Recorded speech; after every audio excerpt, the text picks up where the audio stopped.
Hello అండి, అందరికీ నమస్తే, గుడ్ మార్నింగ్. నేను మీ శ్రీనివాస్ని. న్యూస్ అనాలిసిస్ వీడియోకి స్వాగతం. చివరి వరకు చూడండి, లైక్ చేయండి, షేర్ చేయండి. చాలా అంశాలు ఉన్నాయి.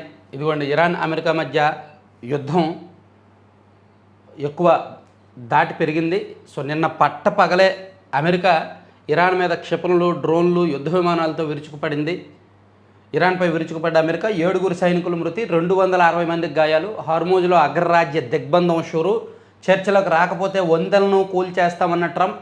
బహ్రెయిన్, కువైట్, జోర్డాన్లపై ఇరాన్ ప్రతిదాడులు, తాత్కాలిక ఒప్పందం నుంచి వైదొలుగుతున్నట్టు ప్రకటన. ఒమన్ తీరంలో గల్లంతైన భారతీయుడు మృతి. ఇరాన్ అమెరికా మధ్య తాత్కాలిక శాంతి ఒప్పందం పూర్తిగా అటకెక్కింది. వాటి దాడులు, ప్రతిదాడులతో పశ్చిమాసియా బుధవారం కూడా దద్దరిల్లింది. కొన్ని రోజులుగా ఇరాన్పై రాత్రి వేళల్లో మాత్రమే దాడులు చేస్తున్న అమెరికా తాజాగా పగటిపూట కూడా విరుచుకుపడింది. ఈ దాడుల్లో 7 ఇరాన్ సైనికులు మృతి చెందారు, 260 మందికి పైగా గాయపడ్డారు. ప్రతిగా గల్ఫ్ అరబ్ దేశాలపై టెహ్రాన్ దాడులు చేసింది. మరోవైపు తమ నౌకాదళంతో హర్మూజ్లో ఇరాన్ దిగ్బంధాన్ని అమెరికా మళ్లీ మొదలుపెట్టింది. టెహ్రాన్లో తమతో చర్చలను పునఃప్రారంభించకపోతే వచ్చే వారం దాని విద్యుత్ కేంద్రాల్లో వంతెనలను లక్ష్యంగా చేసుకుంటామని అగ్రాధ్యక్షుడు డొనాల్డ్ ట్రంప్ హెచ్చరించారు. సో అట్లా యుద్ధం అంశం అలా ఉంటే, నిన్న తిరుమల శ్రీవారికి ఒక్క రోజులోనే 96,98,00,000 అంటే సుమారుగా 97 కోట్లు విరాళం వచ్చింది. తీతిదే ట్రస్టులకు రికార్డు స్థాయిలో విరాళాల విలువ. పాత ప్రివిలేజెస్ గడువు ముగుస్తుండటంతో పోటెత్తిన దాతలు. గతంలో టీటీడీకి విరాళాలు ఇచ్చి విఐపి కోటాలోనో, సుపథం కోటాలోనో దర్శనాలు చేసుకున్న భక్తులు ఆ కోట ముగియడంతో సో మళ్ళీ వాళ్ళ పునరుద్ధరణ కోసం, అంటే రెన్యువల్ అనుకోవచ్చు, పాత ప్రివిలేజెస్ గడువు ముగియడంతో భక్తులు పోటెత్తి మళ్ళీ విరాళాలు ఇవ్వడం మొదలుపెట్టారు. నిన్న ఒక్కరోజే సుమారుగా 97 కోట్లు వచ్చాయి. సో ఇలా విరాళాలు ఇచ్చిన భక్తులకు ప్రత్యేక సదుపాయాలతో టీటీడీ దర్శనం కల్పిస్తుంది అన్నమాట. ఇక చిప్ మొబైల్ తయారీ ప్రోత్సాహకానికి 1.89 లక్షల కోట్లు.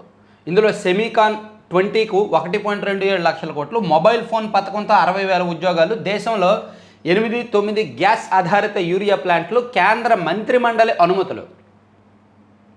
సెమీకాన్ 2.0 ద్వారా 4 లక్షల కోట్ల పెట్టుబడులను ఆకర్షించవచ్చని, 2 లక్షల కోట్ల విలువైన సెమీకండక్టర్ చిప్సెట్లను ఉత్పత్తి చేయొచ్చని కేంద్ర ప్రభుత్వం భావిస్తోంది. ఆల్రెడీ మన రాష్ట్ర ప్రభుత్వం కూడా సెమీకండక్టర్ల తయారీ మీద, ఈ చిప్ లెవెల్ అంశాల మీద ఎక్కువగా ఫోకస్ పెట్టింది. మొన్న దక్షిణ కొరియా పర్యటనలో కూడా నారా లోకేష్ గారు ఇదే అంశాన్ని ప్రస్తావించారు. సో సెమీకండక్టర్ల తయారీకి ఆల్రెడీ రాయలసీమలోని కొన్ని ప్రాంతాలను కూడా అనువుగా గుర్తించారు. అక్కడ భూములు ఇవ్వడానికి కూడా సిద్ధమన్నారు. సో మరోవైపు కేంద్రం కూడా దీని మీద ఫోకస్ పెట్టింది. దీనికి సబ్సిడీలు ఇస్తామని చెప్తోంది. నిన్న కేంద్ర మంత్రిమండలిలో డిస్కషన్ జరిగింది. సో ఈ కేంద్ర మంత్రివర్గ నిర్ణయాలను మన రాష్ట్రం ముందుగా ఓన్ చేసుకొని ఎక్కువ అవకాశాలు అందుకోవచ్చు. ఇది మంచిది. తర్వాత నేతన్నకు భరోసా. ఆగస్టు 7వ తేదీ జాతీయ చేనేత దినోత్సవాన్ని పురస్కరించుకొని చేనేత కార్మికులకు ప్రభుత్వం త్వరలో తీపి కబురు అందించనుంది. జాతీయ చేనేత దినోత్సవాన్ని పురస్కరించుకొని ఆగస్టు 7న నేతన్నకు భరోసా పథకాన్ని అమలు చేయనుంది. దీనికి సంబంధించిన కసరత్తును చేనేత జౌళి శాఖ పూర్తి చేసింది. రాష్ట్ర వ్యాప్తంగా సుమారు 54,000 మంది అర్హులు ఉంటారని ఆ శాఖ అధికారులు అంచనా వేశారు. ఈ పథకం కింద చేనేత కార్మికులకు ఏడాది 25,000 చొప్పున అందించనున్నారు. వైకాపా సర్కార్ హయాంలో ఈ పథకం కింద 24,000 ఇచ్చారు. ఎన్నికల మేనిఫెస్టోలో హామీ ఇవ్వకపోయినా చేనేత కార్మికులకు అండగా నిలవాలనే ఉద్దేశంతో ప్రభుత్వమేమో 1,000 రూపాయలు పెంచి 25,000 ఇవ్వబోతోంది. జగన్మోహన్ రెడ్డి గారు ఉన్నప్పుడు నేతన్న హస్తమని ఏదో ఇచ్చారు కదా, దాన్ని ఈ ప్రభుత్వం నేతన్నకు భరోసా పేరుతో ఇస్తోందన్నమాట.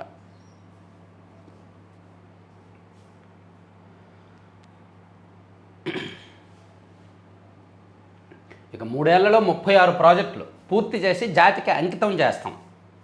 వంశధార నుంచి పెన్నా వరకు నదుల అనుసంధానమే లక్ష్యం. ముఖ్యమంత్రి చంద్రబాబు వెల్లడి. పవిత్ర సంగమం దగ్గర గోదావరి జలాలకు హారతి. సాగునీటి రంగంలో కేఎల్ రావు కృషి ఎనలేనిదని ఇవ్వాలి. 36 ప్రాజెక్టులు, సుమారుగా 4,000 కోట్లు ఖర్చు ఈ టైంలో పూర్తి చేస్తామని చెప్పి నాకు 2017లో ఈనాడులో ఒక యాడ్ ఇచ్చింది ప్రభుత్వం. నాకు బాగా గుర్తు. 2017లో ఈనాడు ఫస్ట్ పేజీలో ఒక పెద్ద యాడ్ ఇచ్చారు. 36 ప్రాధాన్య ప్రాజెక్టులు ఉన్నాయి. హంద్రనేవా, గాలేరు నగరి, తెలుగు గంగ, ఉత్తరాంధ్ర, సుజల స్రవంతి, వంశధార, నాగావళి, ఇవన్నీ ప్రాజెక్టులన్నీ చెప్పుకుంటూ. సో 2017లో చంద్రబాబు గారు ఇదే మాట చెప్పారు. ఇప్పుడు ఇదే మాట చెప్తున్నారు.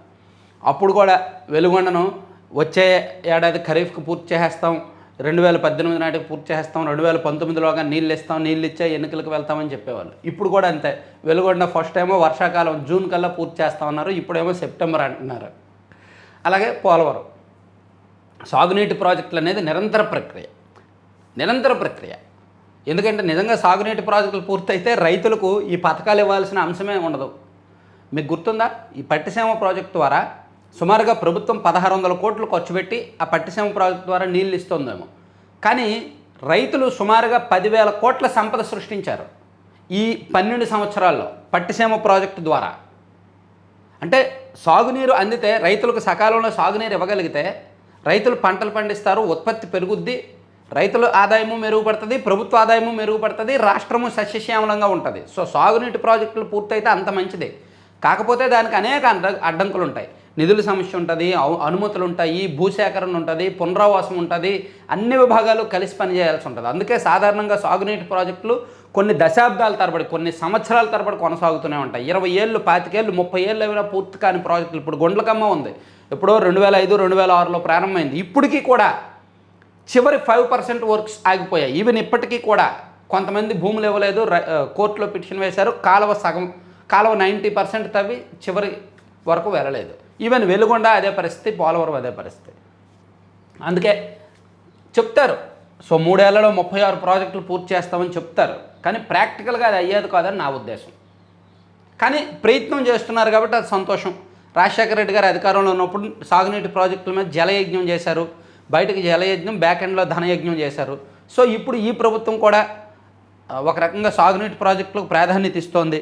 అది ఖచ్చితంగా అప్రిషియేట్ చేయాల్సిన అంశం.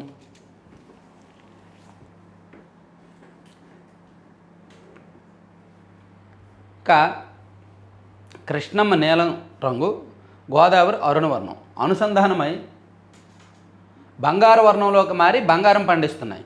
వంశధార నుంచి పెన్నా వరకు రాష్ట్రంలో నదుల అనుసంధానం జరగాలన్నది నా ఆకాంక్ష. గోల్డెన్ క్వాడ్రిలేటరల్ తరహా నదులు అనుసంధానం అయితే దేశానికి తిరుగుండదు.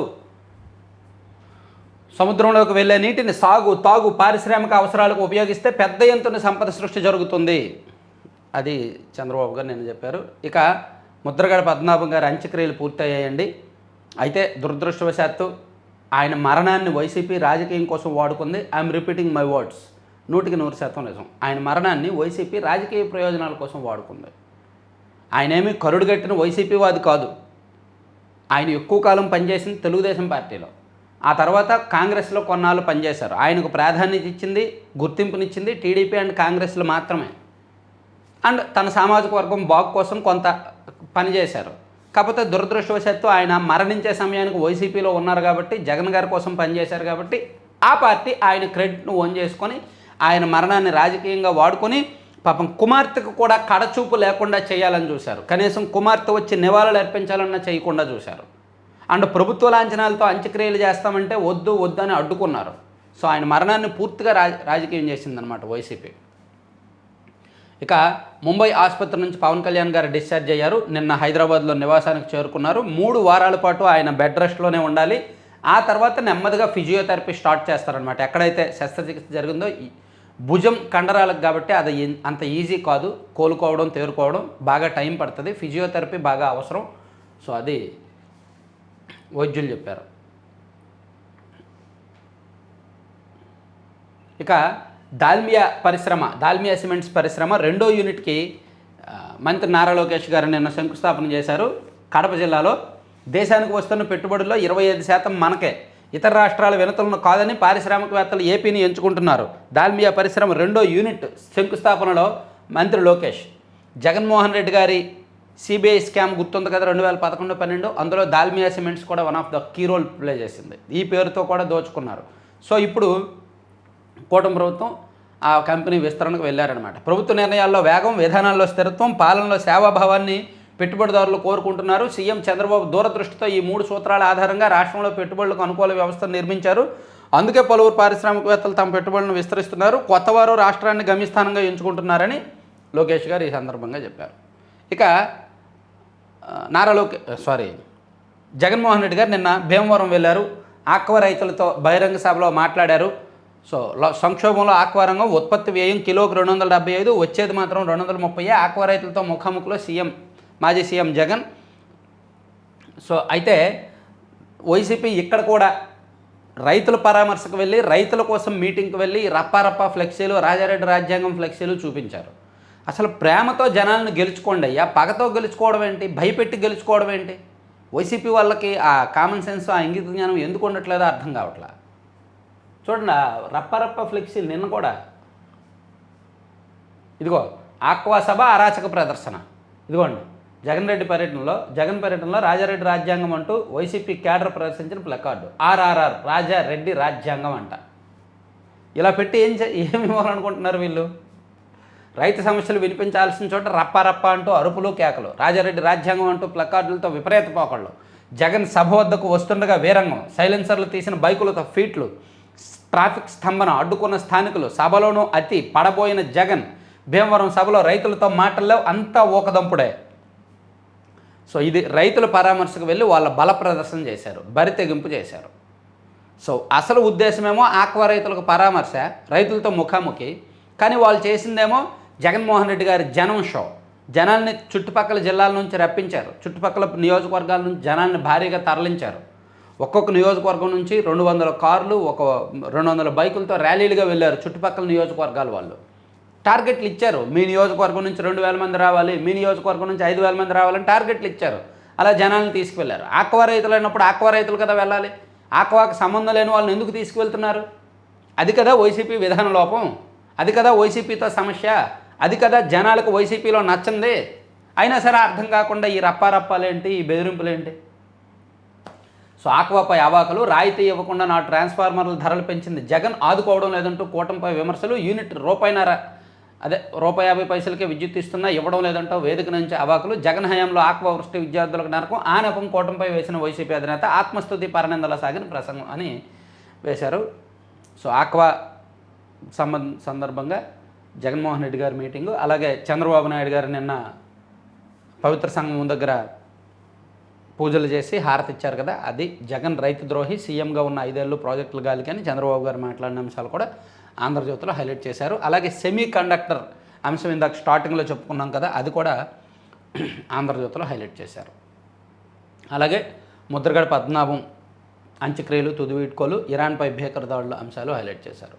ఇక సాక్షిలో ఫస్ట్ పేజీ వరకు చూసుకుంటే ఇది జగన్మోహన్ రెడ్డి గారు మరి జనంలోకి వెళ్ళారంటే సాక్షిలో ఇంకేమైనా వార్తలు వస్తాయో అవే వస్తాయి. ఇదిగో ఓ భాగం, ఎన్నాళ్ళు అయిందో ఓ భాగం చూసి, భీమవరంలో వైఎస్ జగన్కు స్వాగతం పలుకుతున్న అశేష జనసందోహంలో ఓ భాగం అనుకుంటారు. ఈ ఫోటో చూసిన వాళ్ళు ఏమనుకుంటారు? ఆహా, జగన్మోహన్ రెడ్డి గారికి ఓన్లీ భీమవరంలోనే ఇంతమంది జనం వచ్చేస్తున్నారా అమ్మో అని అనుకుంటారు. కానీ వీళ్ళందరూ భీమవరం వాళ్ళు కాదు, దెందులూరు నుంచి వెళ్ళారు, ఏలూరు నుంచి వెళ్ళారు, తణుకు నుంచి వెళ్ళారు, తాడేపల్లిగూడు నుంచి వెళ్ళారు, రాజమండ్రి నుంచి వెళ్ళారు, అనపర్తి నుంచి వెళ్ళారు. ఈ ఉభయ గోదావరి జిల్లాల్లో ప్రతి నియోజకవర్గం నుంచి తీసుకువెళ్ళారు జనాల్ని. సో జనం చూపించాలనే జగన్ తపన అండ్ జగన్మోహన్ రెడ్డి గారి పిఆర్ స్టంట్లు మేబీ ఆయన్ని గెలిపిస్తాయో ఓడిస్తాయో నాకైతే తెలియదు, కానీ బట్ స్టంట్లు అయితే మాత్రం చేస్తున్నారు. చంద్రబాబు సిండికేట్ దోపిడీని కోకటి వేళ్లతో పెకిలించేస్తాం. ఆక్వా రైతుల సమావేశంలో వైఎస్ఆర్సీపీ అధ్యక్షుడు వైఎస్ జగన్, మీ అందరికీ నేను ఒకటే హామీ ఇస్తున్నాను, మీ కష్టాలు నాకు తెలుసు, నేను ఉన్నాను. ఏంటి 5 ఏళ్ళు అధికారంలో ఉన్నారుగా, ఏం చేశారు? వాళ్ళకి ఆక్వా రైతులకి ఏమి ఇచ్చారు? 4 నెలల ఆక్వా ఫీడ్ రేట్లు కిలోకు 14-16 పెంచారు. పెంచింది 16, తగ్గించేది మాత్రం ₹2. ఇలాగైతే ఆక్వా రైతులు ఏకంగా ఏ రకంగా బతుకుతారు? మరోపక్క సిండికేట్గా ఏర్పడి ఉత్పత్తి ఖర్చులు పెంచుతున్నారు. తీరా పంట చేతికి వచ్చాక మళ్ళీ సిండికేట్గా మారి రేట్లు తగ్గించేస్తున్నారు. వీటిని చంద్రబాబు దగ్గరుండి ప్రోత్సహిస్తున్నారు. దీంట్లో నీకింత నాకింత అంటూ వాటాలు పంచుకుంటున్నారు. ఎవరు అధైర్యపడద్దు, వచ్చేది మళ్ళీ మనందరి ప్రభుత్వమే, అప్సడాకు పూర్వవైభవం తెస్తాం, ప్రతి రైతుకు తోడుగా నిలబడతాం అని జగన్మోహన్ రెడ్డి గారు ఆక్వా రైతులను ఉద్దేశించి మాట్లాడిన అంశాలను సాక్షిలో ఒక పేజీలోనే, అంటే పొరపాటు సుమి, ఇదిగో ఈ పేజీలో కూడా ఉంటుంది, ఉంది, ఇదిగో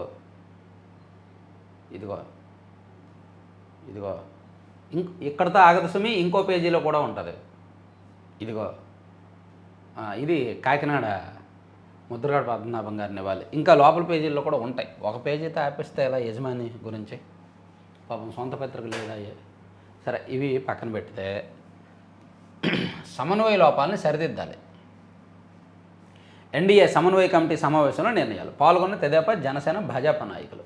వెంటనే సమన్వయ కమిటీలు నియమించాలి. ఏం సమన్వయ కమిటీలు? తాడేపల్లిగూడెంలో కొట్టుకుంటున్నారు, నెల్లిమర్రలో కొట్టుకుంటున్నారు, ఇంకా కొన్ని నియోజకవర్గాల్లో బయటకు రావట్లేదు, కానీ లోపాయకారిగా జరగాల్సినవి చాలా జరుగుతున్నాయి.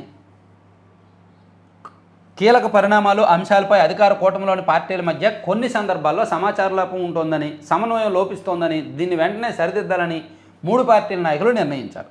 స్థానిక సంస్థల ఎన్నికల్లో ఎన్డీఏ విజయమే లక్ష్యంగా భాగస్వామ్య పక్షాలను ఇప్పటి నుంచే సమాయత్తం చేయాలని, ఉమ్మడి కార్యాచరణ రూపొందించాల్సిన అవసరం ఉందని నిర్ణయించారు. సో నిన్న కూటమి పార్టీల మీటింగ్ జరిగిందనమాట.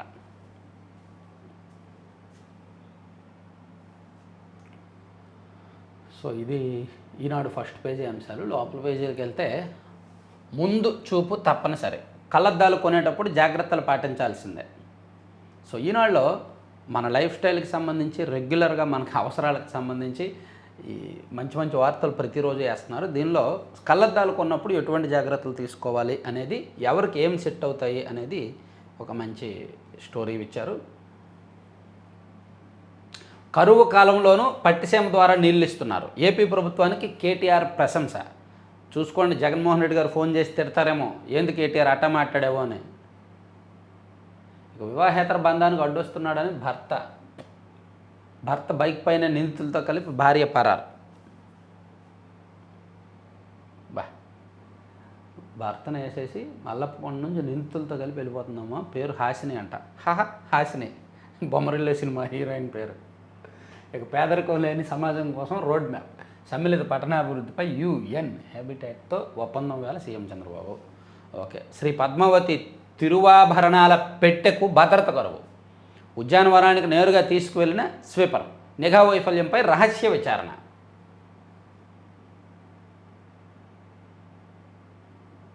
ఎడిటోరియల్ ఏం రాశారు? ఏఐను నియంత్రించాలంటండి. కాలగమనంలో వచ్చే ప్రతి వైజ్ఞానిక విప్లవను చట్టపరమైన ప్రశ్నలన్నింటినీ లేవనెత్తుంది. వాటికి బదులు చెప్పగలిగిన సత్తా పాత శాసనాలకు సహజంగానే ఉండదు. ఏఐ ఎంతదంటే ఈ ఏఐ మీదే ఏఐ ఒక ఎడిటోరియల్ రాసి ఇచ్చేయగలదు. అసలు ఈనాడు ఎటువంటి ఇన్వెస్టిగేషన్ చేయకుండా నాకు ఈ అంశం మీద కావాలి, ఎడిటోరియల్ కావాలి, అది ఈనాడు ఎడిటోరియల్ స్థాయిలో ఉండాలని ఏఐని అడిగితే చాలు ఇచ్చేస్తుంది ఏఐ. అంత ముదురు. సో దీనికి ఆల్టర్నేటివ్ అనమాట. అందుకని అయితే ఒకటి మాత్రం నిజం, ఎంతైనా కృత్రిమ మేధ అనేది కృత్రిమ మేధ మాత్రమే.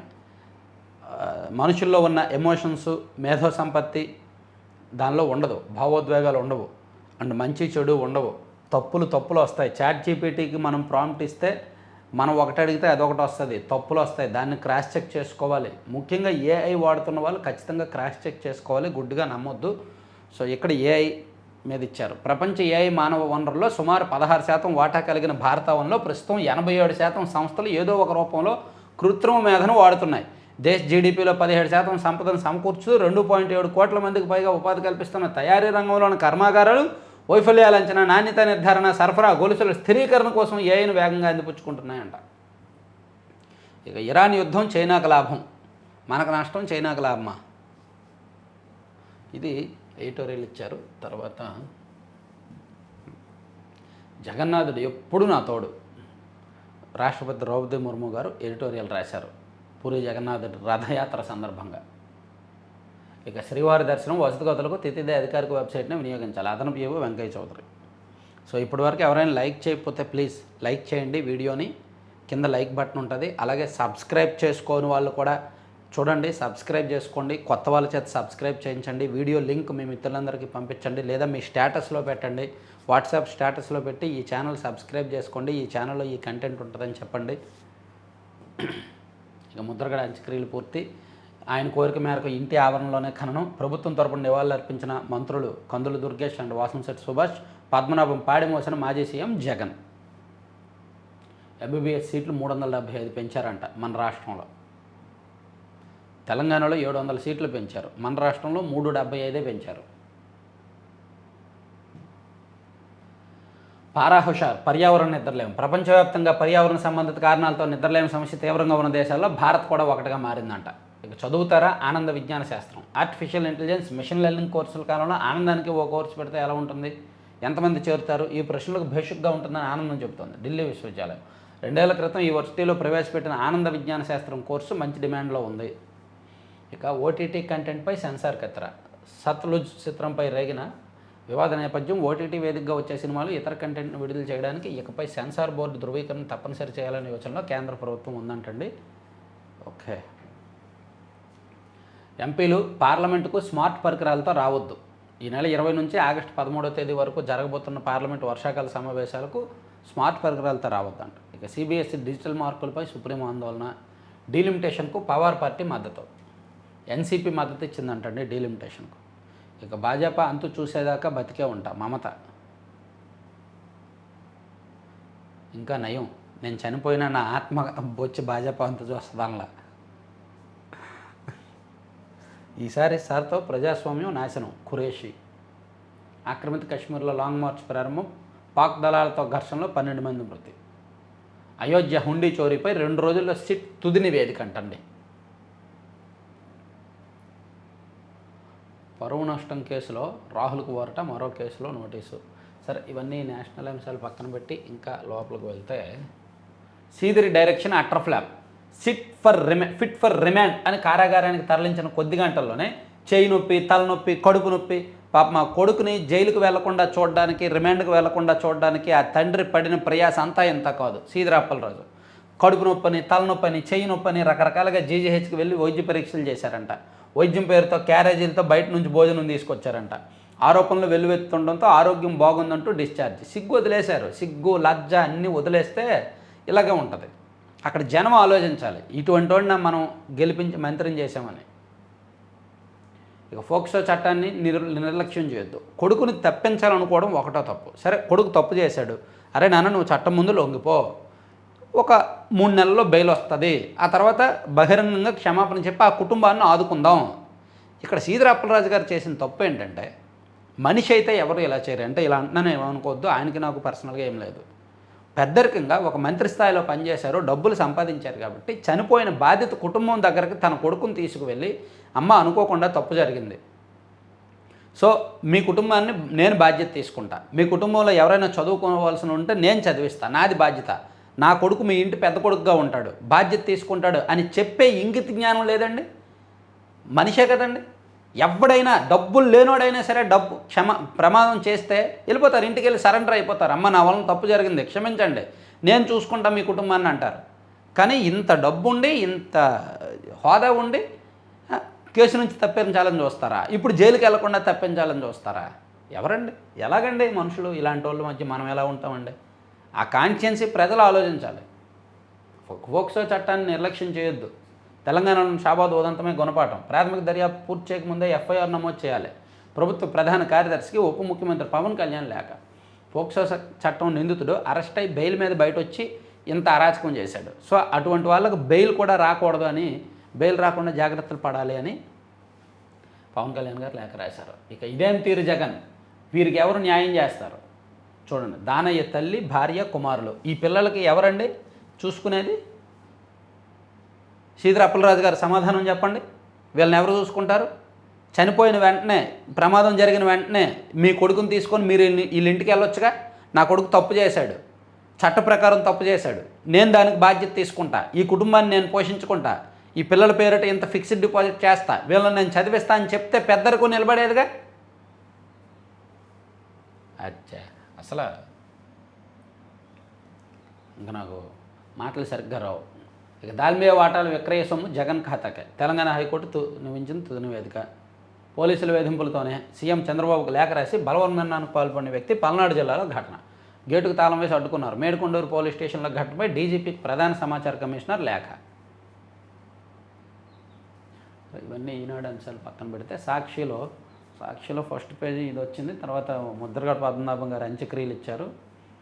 తర్వాత పోలీసులు చితకబాదడం వల్లే నా తమ్ముడు చనిపోయాడు. దళిత యువకుడి సోదరి ధనమ్మ పోలీసులు ఉన్నది కొట్టి చంపడానికైనా. నెల్లూరు జిల్లా మునబోల్లో ఎస్ఐ ఆకృత్యాలను 5 రోజులుగా కస్టడీలో ఉన్న వ్యక్తి ఎలా? ఏంటి ఇప్పుడు సాయికృష్ణ లాంటిదే ఇంకో కేసు వచ్చిందా?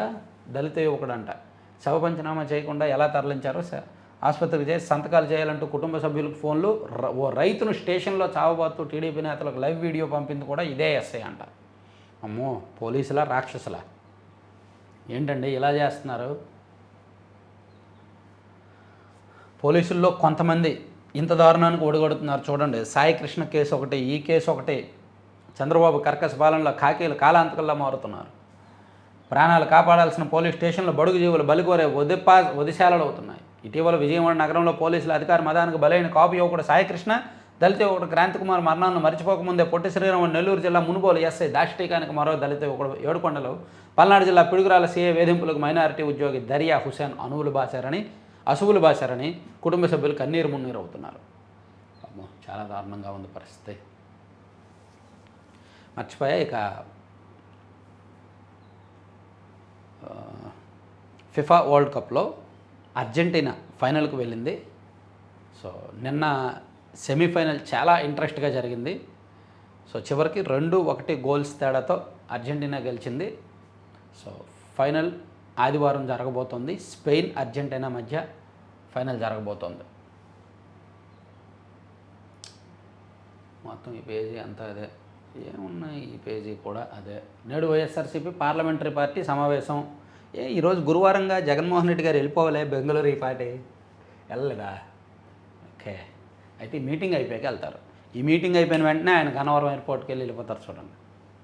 ఇక ఆత్మగౌరవానికి నిలువెత్తు రూపం ముద్రగడ. 3 ఏళ్లలో 36 ప్రాజెక్టులను పూర్తి చేస్తాం చంద్రబాబు. సమాధానం చెప్పలేకే చంద్రబాబు వ్యక్తిగత దోషంలో. సాగునీటి ప్రాజెక్టులు బాబు చెప్పేవన్నీ పచ్చాబద్దాలు. బూతులు మాని దమ్ముంటే బహిరంగ చర్చకు రండి. వైఎస్ఆర్సీపీ ప్రధాన కార్యదర్శి గడికోట శ్రీకాంత్ రెడ్డి సవాల్. అదొకటి చూడొచ్చు. తర్వాత దగాపడ్డ దాల్మియా బాధితులు పరిహారం మాట ఎత్తన మంత్రి లోకేష్, నేతలు పరిశ్రమ యాజమాన్యం గ్రామస్తులు సభకు రాకుండా అడ్డుకట్ట. రైతులను బంధించి విస్తరణ పనుల వైఎస్ఆర్సీపీ ఎమ్మెల్సీ రామసుబ్బారెడ్డి మండిపాటు. మార్గదర్శి కేసులో కౌంటర్ల దాఖలకు వారం గడువు, ఆగస్టు 3కు విచారణ వాయిదా.